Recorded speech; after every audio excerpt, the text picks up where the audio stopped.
Good morning! Eto na nga pala yung araw ng flight namin papuntang Australia. At ayan nga, natatawa ako sa mukha ko dahil sobrang lungkot ko pala dyan. Galing kasi yan sa mga pagpapaalam hanggang sa sasakyan umiiyak. Anyway, masaya naman ako kaya lang syempre hindi maiwasang malungkot dahil first time kong aalis ng bansa. Ayan na nga, boarding na namin. Papasok na kami sa eroplano at ang sasakyan namin ay Cebu Pacific. At after 8.5 hours, nakarating na kami sa Sydney. Sumakay nga pala kami ng train mula sa airport papunta dyan sa Sydney Opera House. At medyo masaya na dyan at gutom na din. May dala kami pagkain. Bumili kami sa Hungry Jack's ng burger at ice cream. Ayan nga yung dagat sa Sydney.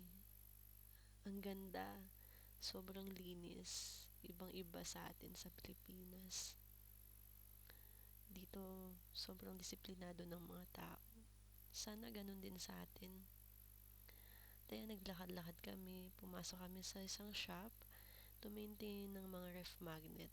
Bumili nga pala ako dyan ng 3 ref magnet dahil nakaugalian na naming bumili ng mga ref magnet sa tuwing pupunta kami sa ibang lugar pag nag-out of town kami ng pamilya. At ayan, yun ang patunay na nasa Sydney na talaga. So, 3 hours mula Sydney papunta sa Canberra. Doon nga pala kami titira. Doon yung bahay na nakuha namin. So, yan. Sumakay kami ng bus at kung makikita nyo, puro lupain lang, lake, damuhan, mga ganyan. Ibang-iba sa atin. Wala ka halos makikitang bahay at kung meron man, iilan-ilan lang talaga.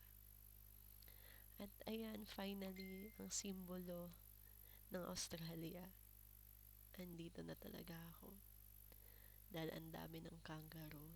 Sa gilid lang nga pala yan ng bahay namin. Yun lang for today. Next time ulit. Bye!